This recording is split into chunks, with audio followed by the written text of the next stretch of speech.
Hello there, you're watching the Press Preview, our first look at what's on the front pages as they arrive. Over the next half an hour, we're going to be seeing what's making the headlines with the PR consultant Alex Deane and the historian and author Kate Williams. So a very good evening to both. Good evening. Good evening. So let's take a look then at what's on the front pages. And Europe under threat, that's on the Times' front page. Britain backs Trump's surge in Afghanistan, says the Eye. The Metro quotes Prince Harry, "Leave my dad alone." And that story is in the Mirror as well. "The day Dad told us our mother had died," it says. The Daily Mail's take, "The moment Daddy told us Mummy was dead." The FT leads with consumer finance company Provident Financial losing 2/3 of its market value. Britain could be bound by the decisions of the European Court of Justice after Brexit, according to The Telegraph. And a British dad is in jail after snorkelling for coins. That's on the front of The Sun.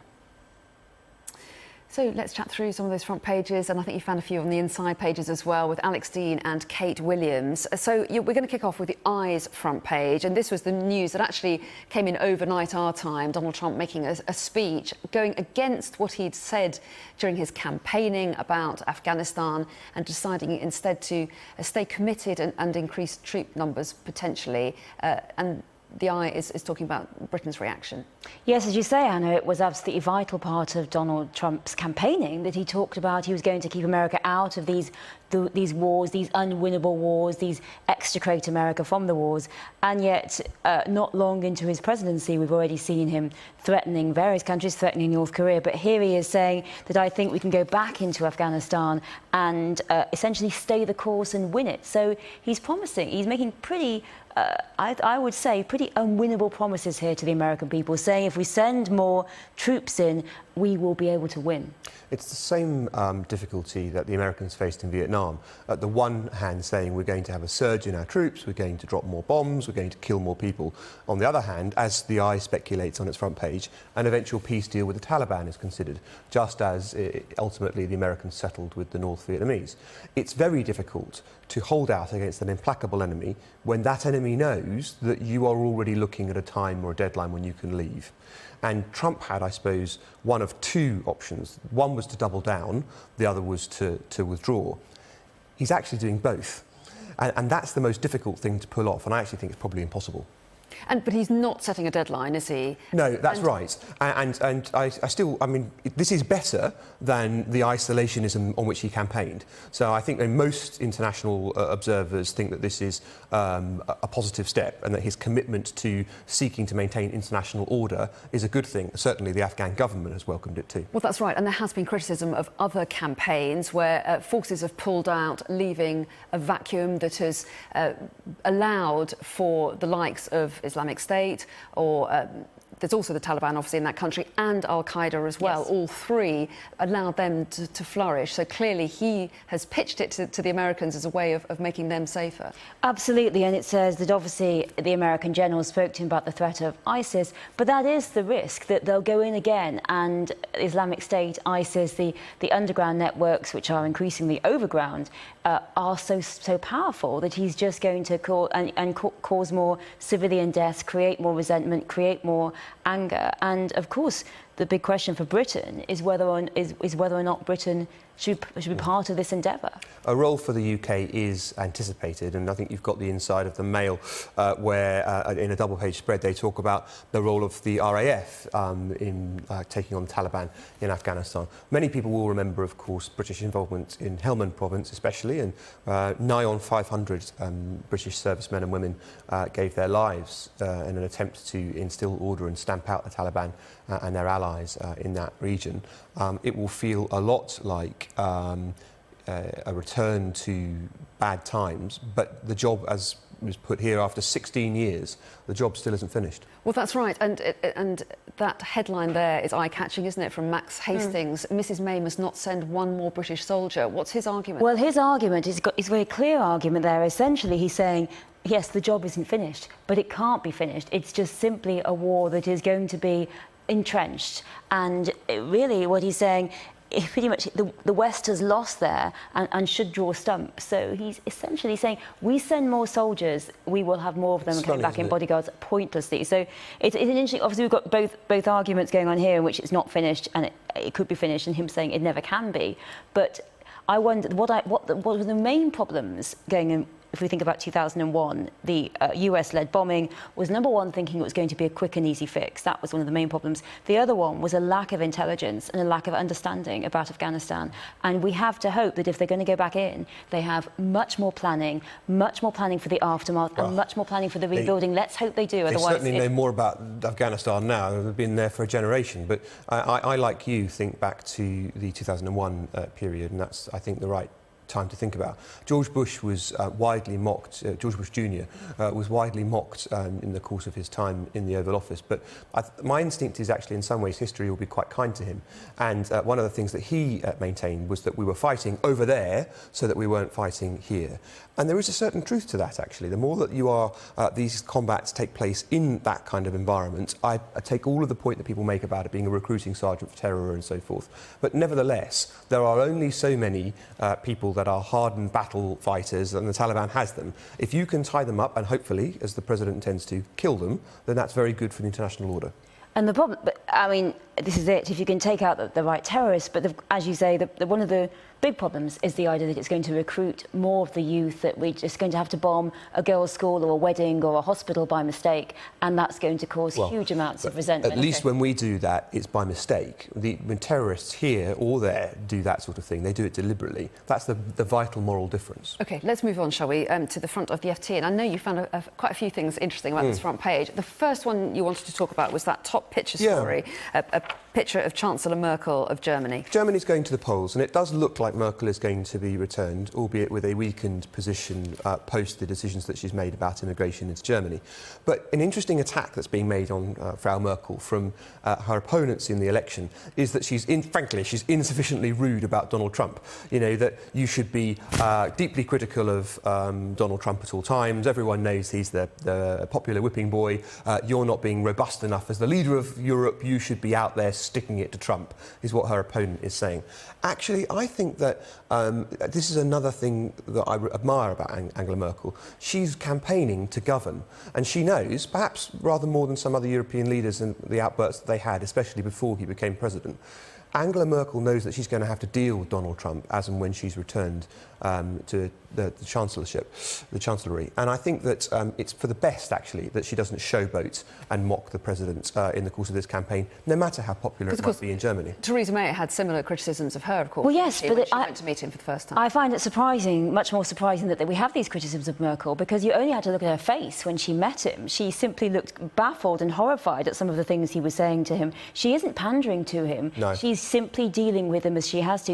And she doesn't have to. Germany is an incredibly powerful economy, an incredibly strong country, and she doesn't have to pander to Trump. And obviously, the difference with Theresa May is that outside of Brexit, it is urgent to create a strong working relationship with America. So she might have to pander more in a way that Merkel doesn't need to. Right. So I think this is a very unfair criticism of her here. I agree with you, it's unfair criticism, but I think good relations with America is important for every civilised nation. Well, talking good relations with America, a couple of countries that certainly haven't got them mentioned here at the bottom. The US sanctions are raising pressure on Russia and China to sever North Korea links. It's all about trying to make some changes in North Korea via China and Russia. It's classic triangulation that the Americans have thought about for a long time. They know that ultimately it's the Russians and the Chinese who are going to determine what happens in North Korea.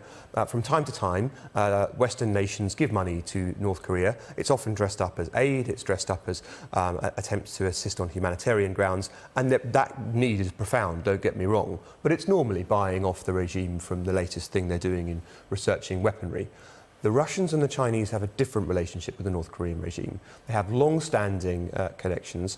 The Russians, throughout the Cold War, maintained slightly mischievous relations with China's southern neighbour on the basis that the Chinese didn't like it, apart from anything else, and it helped their sphere of influence. But they have deep and long connections, up to and including, the Americans maintain, assisting Pyongyang to develop nuclear weapons.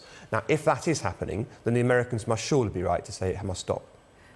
But it might well irritate the likes of the Chinese? There was nothing more terrifying than Donald Trump claiming he was going to give fire and fury if Pyongyang threatened him, that it was going to be bringing it into a war. And you have to fear. You don't think that the North Koreans having nuclear weapons would be more terrifying? Of course, there'll be nothing more. Of course, it's terrifying. But the idea of Donald Trump threatening back fire and fury is the most irresponsible thing to say. That's the most terrifying thing. The Americans having both of them going to war, because that's what he's threatening. But it's both of them going to war. That's exactly what he's threatening. The best, yes, they're going to. Yes, U.S. sanctions raise pressure on Russia and China. But Russia and China are places that America is much less afraid of. Is much more afraid of. They simply Trump has to deal with these countries in a much more diplomatic way, and he can't just tweet things. The way in which he's dealing with Afghanistan, in which he's talking to his generals and thinking about this as a decision, that's the way he has to approach North Korea. Because if you isolate it, if you shout, if you use it simply to please your domestic market, if you threaten North Korea just to please your domestic market, that's a disaster. Because this is international diplomacy, which he needs to play the game. The strategy, or the game, as you just well, he needs to play the strategy that you're hinting at is the one that was pursued by all of his predecessors, and it's obviously failed. How has it obviously failed? North Korea hasn't bombed anyone. How has it obviously failed? It systematically persecutes its people and is developing nuclear weapons. Of course it systematically persecutes its people. So do so many other countries that we simply aren't... We don't get... I mean, I'm not... It's a horrific regime, but the idea that Donald Trump can sit there threatening fire... Okay. I'm not saying it's all right. Of course I'm not saying it's all right. But Donald Trump threatening war, it's a war again. He can't win. That is the only regime that threatens Western nations in this way. Nobody else does. You say lots of regimes are like that. Well, you said that. No, I didn't say that. Your reasoning was that it persecutes its people. Of course it does. That was one of my reasons. There are many reasons that the North Korean regime is uniquely bad. Bombing is a disaster. We're going to have to let you carry on that conversation in the break. Something very different when we come out of the break, though, because we're going to be talking about the risky drinking habits of the baby boomer generation. That's coming up.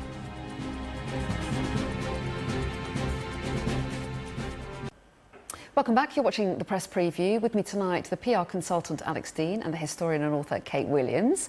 And we're going to turn our attention to the front of the Times, which has a very dramatic headline.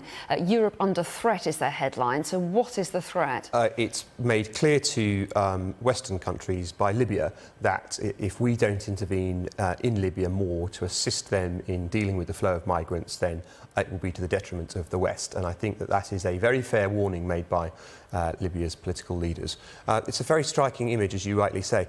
I have to say, it reminds me slightly of some of the images we saw during the Brexit campaign, and Nigel Farage was, of course, called inflammatory and even racist for having factual pictures of migrants coming to Western Europe and showing those pictures. Well, here is an image that's become very familiar. A boatload of young men. We're told sometimes we are so-called rescuing up to 500-600 a day, which, when it gets to that sort of statistic, sounds more like a ferry service than rescuing. But I think this is right. The Times chooses the right term. It's not the Express, by the way. It's not, a tabloid. This is one of our newspapers of record, Europe under threat. That sounds right to me.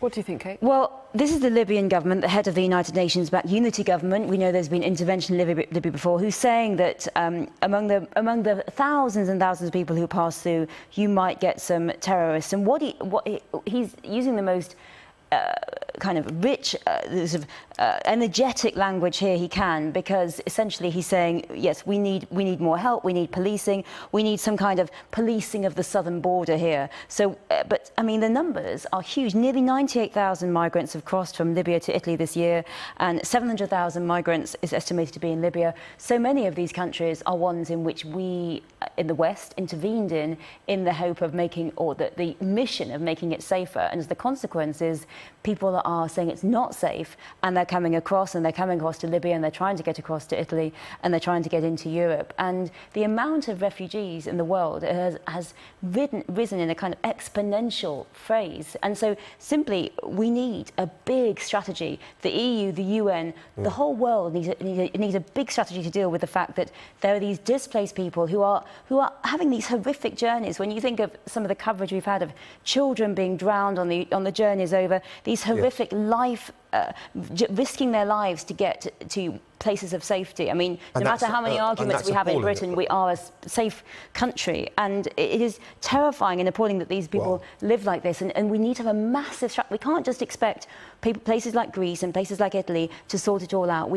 we need a massive strategy Okay. across the board to try and deal with this. Quick point, Alex. Well, I agree. displaced I people. agree. We need to have an integrated response and can't just leave it up to the countries that happen to be on the way. But when people go through many safe nations in order to come, for example, to the United Kingdom, they're no longer legitimately seeking asylum or fleeing a situation. They are economic migrants, and I completely understand why you might want to seek a better life in this country rather than, say, elsewhere, perhaps because you speak English or whatever. But that doesn't mean that your claim is necessarily legitimate. And in these cases, we are effectively incentivising people coming when we enable their journey, and indeed we are encouraging people to take those sorts of risks. One of the things that Britain does so well is to spend money, a lot of money, we don't get enough credit for it, on the ground in these sorts of environments to assist and seek people's return to their homes, and that's what we should be doing. But what we do have to remember, of course, he talks about terrorist elements. So many of the terrorists who have attacked Britain have been homegrown terrorists and have been radicalised, gone over to be radicalised, have been radicalised by the interventions we've made in the West. So the idea that many of these migrants are just going to come over here and bomb here, it's completely based on a misapprehension and a misrepresentation of what terrorism is. We're going to whiz through a couple more stories. We've got very little time, but there are two interesting stories that are worth looking at. One is on the front of the Daily Telegraph, not their main story, but here, risky drinking of Liberal baby boomers behind a rise in hospital admissions. Yeah, good for baby boomers, that they have staved off the warnings of the nanny state and continued enjoying themselves and imbibing. Enjoying themselves and are going to hospital as a result. So, Half I mean, of admissions? listen, I take this with a great pinch of salt until the doctors tell me I can't do that either. In the end, we're all going... Listen, I hate to tell you, break this news to you, human mortality rate is 100%.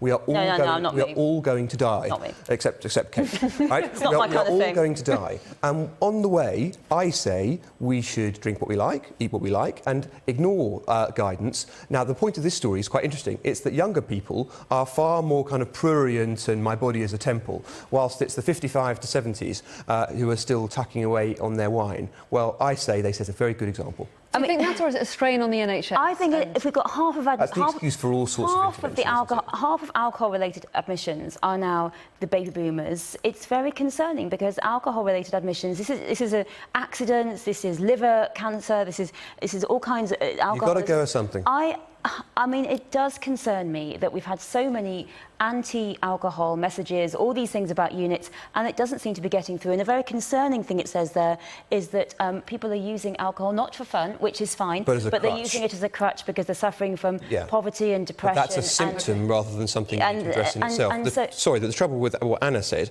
the classic statist, well, the NHS is involved, so therefore we should intervene, is that it doesn't even work on its own terms because you get more money from the tax that we levy on alcohol or indeed tobacco than it costs the NHS to treat people. If you end up in hospital through alcohol, it's not happy anymore. It's not like having a few glasses of wine in front of the telly. It's something concerning. Yes, but do you think that simply, for example, making alcohol more expensive is going to fix that? Or do you think either people are going to pay more or turn to another drug? Because you're trying to address the symptom rather than the condition. Sorry to cut you off, Kate. We may well revisit this subject again at 11:30, and we may revisit the subject of the black pet fox, which we didn't get onto, but we may well very It wasn't a pet, it's a little fox. Oh, see, I didn't even read the story. Anyway, we'll do that again at 11:30. See you then. Thank you.